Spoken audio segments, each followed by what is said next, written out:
قیمتی خزانے نہیں ملا کرتے ہیں کہ قیمتی خزانوں کے لیے کبھی جنگلوں میں، کبھی بیابانوں میں، کبھی راتوں میں، کبھی سہانے میں، کبھی پبلک میں، جگہ جگہ پاگلوں کی طرح اسے ڈھونڈنا پڑتا ہے اور کہاں کہاں سے گزرنا پڑتا ہے، اور بندہ تھک ہار کے کہتا ہے کہ کبھی عرش پر، کبھی فرش پر، کبھی ان کے در، کبھی در بدر، ہمیں عاشقی تیرا شکریہ، میں کہاں کہاں سے گزر گیا۔ یہ کیفیتوں سے گزرنا میاں بڑی نازک سی زندگی ہے، بڑی چھوٹی سی زندگی ہے۔ آج بڑا چہک چہک کر میں کہہ رہا ہوں، کوشش کر رہا ہوں کہ تمہیں بھی سمجھ میں آ جائے، مجھے بھی سمجھ میں آ جائے، لیکن ایک دن مجھے بھی ختم ہونا ہے، آپ کو بھی ختم ہونا ہے۔ ساری زندگی اگر یوں ہی گزر گئی، پیسہ پیسہ کرتے رہے، روپیہ روپیہ جمع کرتے رہے، اولاد بھی پیدا ہوئی لیکن اولاد بھی کوئی ڈھنگ کی اولاد نہیں، 5 بچے ہیں، 4 بچے ہیں، لیکن ایک بھی دیندار نہیں، وہی اولاد پیدا ہو کے آگے شرابی بن گئی۔ او میاں کیا ملا یہ اولاد پیدا کر کے گیا ہے، یہ 4-5 بچے چھوڑ کر گیا ہے اور انہیں جنم دیا ہے، لیکن انہیں صحیح راہ نہیں دکھائی ہے، انہیں دین نہیں دیا ہے، رسول اللہ کا راستہ انہیں نہیں دیا ہے، قرآن پڑھنا انہیں نہیں سکھایا ہے۔ میں بڑے ہمت کر کے یہ بات کہتا ہوں کہ 2 اولاد ہو لیکن کوئی ڈھنگ کی اولاد ہو، 2 ہی بچے ہو لیکن با تربیت بچے ہو، 2 ہی بچے ہو لیکن اسلام کو پڑھے ہوئے بچے ہو، مذہب پر جیتے بچے ہو، ورنہ بچے پیدا کرنا کمال نہیں ہے، ان کی صحیح تربیت کرنا کمال ہے۔ آج میں اور آپ معاشرے کو دیکھیں، نسلیں تو بڑھ رہی ہے لیکن ان میں دین کہاں رکھا ہے، نسلیں تو بڑھ رہی ہے لیکن ان میں شعور موجود نہیں ہے، نسلیں تو بڑھ رہی ہے لیکن علم کا چراغ ان میں موجود نہیں ہے، نسلیں تو بڑھ رہی ہے لیکن اخلاق کا نور ان میں موجود نہیں ہے، نسلیں تو بڑھ رہی ہے لیکن وہ دھڑکنے والا دل جو اسلام کے لیے مر مٹنے والا ہے وہ ان کے اندر موجود نہیں ہے۔ نوجوانوں سے کہوں گا کہ اولاد پیدا کرنے سے پہلے یہ منصوبہ کرے کہ میں اپنی اولاد کو دین کی راہوں کا مسافر بناؤں گا، یوں اس طرح جاہلوں کی زندگی انہیں نہیں گزارنے دوں گا، مجھے معاف کرنا اور 100 بار معاف کرنا، جو حالات ہے میں وہ پیش کر رہا ہوں، اگر میں غلط ہوں تو آپ اٹھ کر کہیں کہ آپ غلط بات کر رہے ہیں، لیکن مجھے بتاؤ کہ نسلیں کتنی بڑھ رہی ہیں لیکن ان میں دین نہیں ہے، ان میں شرم و حیا نہیں ہے، ان میں علم نہیں ہے، بات کرنے کا طریقہ نہیں ہے، کوئی لہجہ نہیں ہے، کوئی ایجوکیشن نہیں ہے، کوئی سمجھداری نہیں ہے، کہاں پر کس سے کیسی بات کی جائے۔ ہمیں تو بینک میں جائے تو ہمیں وہ فارم بھی بھرنا نہیں آتا ہے، ہمیں دواخانوں کے رول نہیں سمجھتے ہیں، نہ دنیا میں کامیاب ہوئے نہ دین میں پوری طرح سے اترے ہیں۔ کم سے کم دنیا دار بنے تو پکے دنیا دار بن جانا تھا، کیوں چھوڑا ہے کوئی پارٹ دنیا کا، دنیا کے ہر شعبے میں پھر ہوشیار بننا تھا، سیاست میں ماہر، تجارت میں ماہر، بزنس میں ماہر، ہر میدان میں ماہر بن کے دکھانا تھا، نہ دین کے رہے نہ دنیا کے رہے، نہ خدا ہی ملا نہ وصال صنم، نہ ادھر کے رہے نہ ادھر کے رہے۔ او میاں کون سی زندگی گزار رہا ہے، یہ فٹ پاتھوں پہ بیٹھ کے کوئی زندگی نہیں گزرتی ہے، کہ ہوٹلوں میں بیٹھ کر چائے پہ چائے چڑھانے سے اور کش پہ کش لگانے سے یہ کوئی کامیاب زندگی نہیں گزرتی ہے، یہ یہاں وہاں کی باتیں گھنٹوں بیٹھ کر کرنے سے کوئی کامیاب زندگی نہیں گزرتی ہے۔ اپنے آپ کو باعمل بنانے کی کوشش کریں، اپنے آپ کو باشعور بنانے کی کوشش کریں، ایک مقصد والا چراغ لے کر اٹھے، خود بھی روشن ہو جائے اور اس چراغ سے ہزاروں چراغ روشن کر کے جائے۔ آئے ہو دنیا میں تو کوئی کام کر کے جاؤ، کوئی درخت لگا کر جاؤ کہ تمہارے بعد لوگ اس کے نیچے بیٹھ کر ٹھنڈا سایہ حاصل کر سکے۔ یہ جو زندگی میں اور آپ گزار رہے ہیں یہ کوئی کام کی زندگی نہیں ہے۔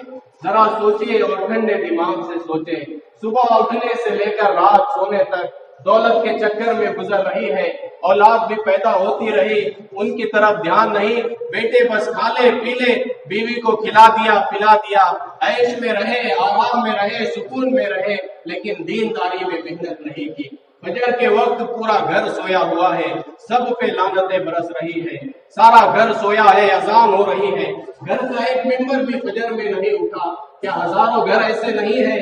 دنیا میں صرف 5% لوگ ہیں جو پکے نمازی ہیں، پورے رزلٹ کے ساتھ، پوری تحقیق کے ساتھ کہہ رہا ہوں، صرف 5% لوگ پکے نمازی ہیں پوری دنیا میں۔ صرف 5% لوگ پابندی سے نماز پڑھتے ہیں۔ اگر 100 لوگوں کا محلہ ہے تو صرف 5 لوگ 5 ٹائم کے نمازی ملیں گے۔ کہیں بھی جاؤ، کدھر بھی جاؤ، یہ ہماری حالت ہے۔ اور تعلیم میں آپ دیکھو سب سے زیادہ جہالت مسلمانوں میں ملے گی۔ کوئی فکر نہیں ہے پڑھانے کی، بچوں کو سکھانے کی کوئی فکر نہیں ہے۔ اور بچہ اگر 10-20 روپیہ کمانے لگے تو باپ خوش ہو جاتا ہے، چلو میرا بیٹا آج کمانے لگ گیا ہے، اور اس کا بھی پیسہ گھر میں آنے لگا ہے۔ لیکن بچہ اگر مدرسے میں پڑھتا ہے، اسکول میں تعلیم حاصل کرتا ہے، تو ماں باپ اس کو بوجھ سمجھتے ہیں کہ یہ تو خود پیسہ بھی اس کو لگانا پڑ رہا ہے اور یہ پیسہ کماتا بھی نہیں ہے، اور تعلیم کو بوجھ سمجھنے لگے ہیں ہم لوگ۔ عزیزان گرامی قدر حضرات، ایک دو زخم نہیں جسم ہے سارا شریر، ایک دو زخم نہیں جسم ہے سارا شریر، درد رہا ہے کہ اٹھے تو کہاں سے اٹھے۔ ایک دو رونے نہیں ہے کہ میں رو کے بتاؤں آپ کو، سارا زخم سے بھرا ہوا جسم ہے، کہاں سے شروع کروں کہاں تک ختم کروں۔ کوئی سننے کے لیے، سمجھنے کے لیے، سدھرنے کے لیے تیار نہیں ہے۔ آج ہم ہیں تو ہمیں غنیمت سمجھ لو، ہمارے بعد ہم بھی نہیں ملیں گے، ہم جیسے بھی نہیں ملیں گے۔ وقت نیچے کی طرف جا رہا ہے، زوال کی طرف جا رہا ہے۔ آج جو باعلم لوگ ہیں ان کو غنیمت سمجھ لو، ان کو سر کے تاج بناؤ، ان کو زندگی کی روشنی بناؤ۔ یہ نہیں کہتا کہ ہمارے پیچھے پھرتے رہو، لیکن جتنے باعلم لوگ ہیں ان کی قدر کر لو۔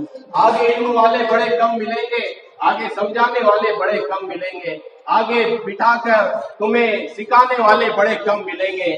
اور ماحول یہ بنا ہے کہ نصیحت مت کر نصیحت، دل میرا گھبرائے ہے، اس کو میں دشمن سمجھو جو مجھے سمجھائے ہے۔ کیوں کوئی خون جلاتا ہے؟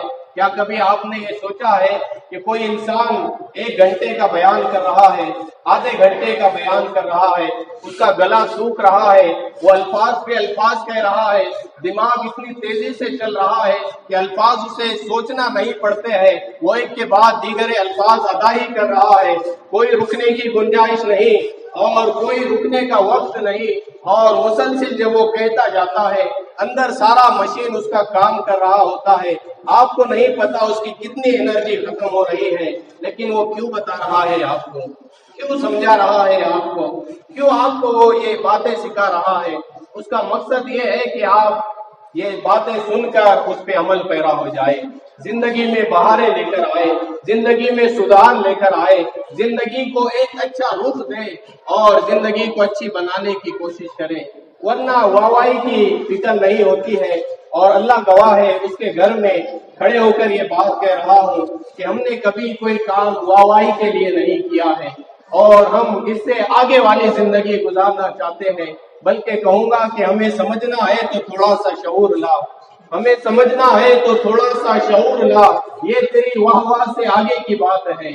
یہ لوگ جو کام کرتے ہیں بے لوث کام کرتے ہیں، اللہ کے محبوب علیہ السلام کے دین کے جو خادم ہوتے ہیں وہ بے لوث کام کرتے ہیں، ان کا مقصد نہیں ہوتا ہے۔ اللہ پہلے ہی انہیں اتنی عزتوں سے نوازتا ہے کہ پھر اور کوئی عزتوں کی ضرورت نہیں ہوتی۔ اللہ انہیں اتنی شہرتوں سے نواز دیتا ہے کہ پھر اور شہرت کی ضرورت نہیں ہوتی۔ اللہ رب العزت کی بڑی مہربانیاں ہیں۔ تو بہرحال یہ بات میں کہہ رہا تھا کہ ہم پہلے با مقصد زندگی گزاریں، اپنے خالق کو پہچانے۔ وہ کہہ رہا ہے وَفِي أَنفُسِكُمْ أَفَلَا تُبْصِرُونَ، میں تمہارے ہی اندر موجود ہوں تو تم مجھے دیکھتے کیوں نہیں ہو؟ ہم اس کا اتنا قرب حاصل کریں، اتنی عبادتیں کریں اخلاص کے ساتھ، محبت کے ساتھ اور سچے دل کے ساتھ، کہ کبھی کوئی پیغام ادھر سے بھی آ جائے۔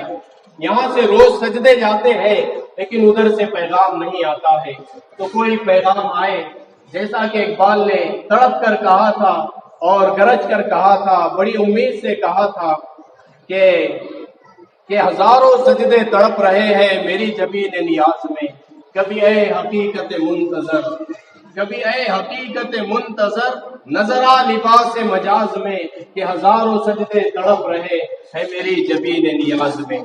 یہ جو پیشانی روزانہ جھکتی ہے، روزانہ اس سے پکارتے ہیں سبحان ربی الاعلیٰ، او میرے مالک تو ہی تو سب سے اعلیٰ ہے، تو ہی تو سب سے بلند ہے، تو اس سے کوئی رابطہ ہو جائے۔ ابراہیم علیہ السلام نے ایک مرتبہ اپنے مالک سے کہا ربی ارینی کیف تحیی الموتی، اے اللہ میں دیکھنا چاہتا ہوں کہ تو مردے کو کیسے زندہ کرتا ہے۔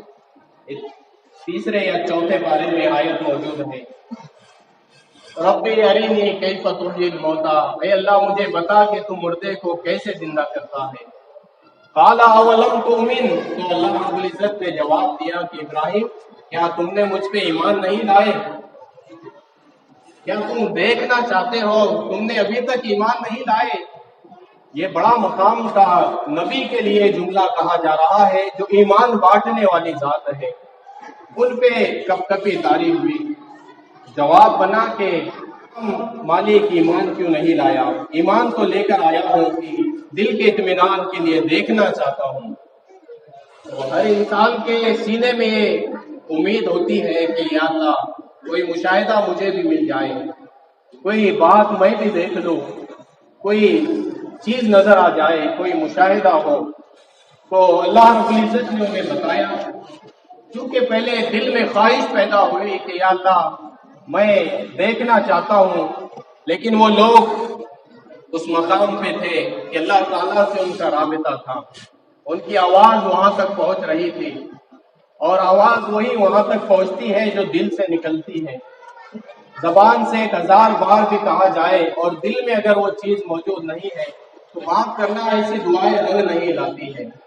صرف زبان سے دعاؤں پر دعائیں کی جا رہی ہے، وہ عرش الہی تک نہیں پہنچتی ہے، بلکہ دل سے جو بات نکلتی ہے اثر رکھتی ہے، پر نہیں طاقت پرواز مگر رکھتی ہے۔ بندہ جب اندر سے بات نکالتا ہے اور پورا اس کا جسم بھی کانپ رہا ہے، جسم کے رونگٹے کھڑے ہیں اور آنکھیں آنسوؤں کا خراج پیش کر رہی ہے، لفظ کہتے کہتے کہ مالک بڑا گناہوں میں ڈوب چکا ہوں، اب مجھے معافی فرما دے، یہ کہتے کہتے اس کے آنسو بھی نکل گئے اور اس نے یہ بھی بھول گیا کہ میں کس جگہ پر بیٹھا ہوں۔ ایک کیفیت اس پہ طاری ہو گئی، جسم کے رونگٹے کھڑے ہو گئے اور وہ کیفیت میں ڈوبا ہے۔ تو اس وقت وہ ہے، اس کا مالک ہے، وہ اسے ضرور معاف فرما دیتا ہے۔ جو دعا میں تمہارے آنسو نکل گئے، سمجھ جاؤ وہ دعا قبول ہو گئی ہے۔ کوئی فرشتہ آ کر کان میں نہیں کہے گا کہ میاں آج کی دعا قبول ہوئی ہے۔ جب تمہارے جسم کے رونگٹے دعا کے وقت کھڑے ہو جائے، جب آنکھوں سے آنسو کا خراج پیش ہونے لگے، آنکھوں سے آنسو جاری ہو جائے اور تم کیفیت میں ڈوب جاؤ، تو ایسی دعائیں قبول ہو جاتی ہے۔ ایک جوہری تھا، تو اس کے پاس بڑے قیمتی جوہر ہیرے اور موتی موجود تھے۔ اس نے لوگوں کے سامنے پیش کیا کہ دیکھو میرے پاس اتنے قیمتی موتی ہے، اور اس میں دنیا میں سب سے قیمتی موتیوں میں ایک موتی ہے جو شب افروز ہے، جو رات میں چمکتا ہے، رات میں اس کے اندر سے اجالا نکلتا ہے، وہ بڑا قیمتی موتی ہے میرے پاس۔ لوگوں نے دیکھا لیکن اس کو کوئی خرید نہ سکا۔ ایک چور بیٹھا ہوا تھا، اس نے یہ جانا کہ اس کو میں خرید تو نہیں سکتا ہوں لیکن چرا ضرور سکتا ہوں۔ تو اس نے جوہری نے دیکھا کہ کوئی خریدنے والا نہیں ہے، اس نے اپنا سامان سمیٹا اور جانے لگا۔ یہ چور اٹھا اور اس کے پاس گیا اور کہا جناب کہاں کا ارادہ ہے؟ جوہری نے کہا کہ میں ممبئی جا رہا ہوں۔ کہا واہ اتفاق، میں بھی تو ممبئی جا رہا ہوں، چلو ساتھ میں سفر کرتے ہیں۔ جوہری بڑا ہوشیار تھا، یہ سنار لوگ بڑے ہوشیار رہتے ہیں۔ تو جوہری نے کہا کہ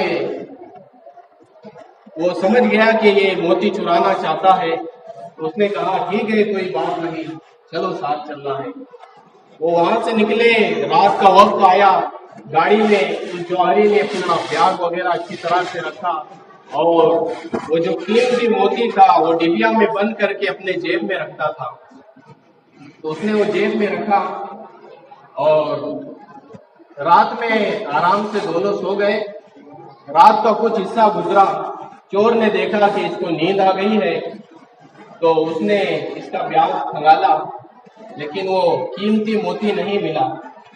اس نے اس کے جیب دیکھے، جیبوں میں بھی موتی نہیں ملا۔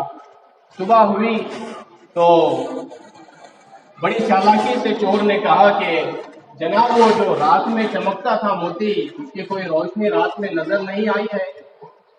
تو کہا کہ میرے ہی تو پاس تھا۔ اس نے جیب سے ڈبیا نکالی اور کہا کہ یہ ہے۔ وہ تو بڑا تعجب میں گیا کہ یار رات تو میں اس کا جیب دیکھا ہوں لیکن یہ موتی اندر موجود نہیں تھا۔ بہرحال دن گزر گیا، پھر رات ہوئی، دوسرے دن جب دونوں سوئے تو پھر وہ چور اٹھا، وہ جوہری کا سارا ساز و سامان اس نے دیکھا، اس کے جیب بھی چیک کیے لیکن وہ موتی نہیں ملا۔ صبح ہوئی تو اس نے پھر کہا کہ اس کی کوئی چمک دمک نظر نہیں آئی، تو جوہری نے پھر جیب سے نکالا، کہا کہ وہ ڈبیا میں بند تھا اس لیے چمکا نہیں ہے۔ دوسرا دن گزرا، وہ اس کے ساتھ ہی تھا، اب سفر ختم ہونے والا تھا، تیسرے دن بھی اسے وہ موتی نہیں نظر آیا۔ تو سفر ختم ہوا، وہ جوہری جب جانے لگا تو چور نے کہا کہ مجھے معاف کرنا، میں چور تھا، میرا بمبئی آنے کا کوئی ارادہ نہیں تھا، میں یہ موتی چرانے کے لیے آیا تھا، لیکن روزانہ میں اس کو ڈھونڈتا رہا ہوں، تمہارے جیب دیکھے ہیں، تمہارا سامان دیکھا ہے، لیکن مجھے یہ موتی ملا نہیں ہے، تو مجھے بس اتنا بتا دے کہ اسے رکھتے کہاں تھے۔ تو اس نے کہا کہ سارا میرے ہی جیب دیکھتے رہا ہے، کبھی تیرا بھی جیب دیکھ لینا تھا، موتی تو میں تیرے جیب میں رکھتا تھا۔ تو چور سارا کچھ دیکھتا رہا لیکن اپنے جیب نہیں دیکھے۔ جوہری ہوشیار تھا، جب سوتا تو موتی چپکے سے وہ چور ہی کے جیب میں رکھ دیتا۔ تو کہا میاں میرا ہی سامان دیکھتا رہا اور میرا ہی بیگ چیک کیا، میرے ہی جیب دیکھا، اپنا جیب نہیں تم نے دیکھا، میں روزانہ تیرے جیب میں رکھتا تھا۔ تو وفی انفسکم افلا تبصرون، اللہ رب العزت کا ارشاد ہے کہ میں تمہارے ہی اندر موجود ہوں، تو کیا تم دیکھتے نہیں ہو؟ ہم کہاں کہاں چکریں لگاتے ہیں، کہاں کہاں ڈھونڈتے ہیں، لیکن قلب المؤمن عرش اللہ، اگر ہم مومن ہیں تو یہی دل اللہ کا عرش ہے، وہ یہی کہیں رہتا ہے، یہی اسے ڈھونڈنا چاہیے، اپنے ہی افکار میں ڈوبے رہے، اپنے ہی اندر ڈوبے رہے اور اپنے ہی اندر اسے تلاش کیا کرے۔ تو یہ بڑی بات ہے کہ ہم کوشش کریں کہ جو عبادتیں ہم کرتے ہیں وہ دل سے ہو، اخلاص سے ہو اور اچھی طرح سے ہو اور اپنے مالک کی پہچان ہو۔ اللہ رب العزت ہم سب کو آسانیاں عطا فرمائے اور آسانیاں بانٹنے کی توفیق عطا فرمائے۔ لاکھ طوفان اٹھے ہم کو مٹانے کے لیے، آپ ہر حال میں کافی ہے بچانے کے لیے، گر ملے عشق نبی مثل ویسے ترانی، ایک دیوانہ ہی کافی ہے زمانے کے لیے۔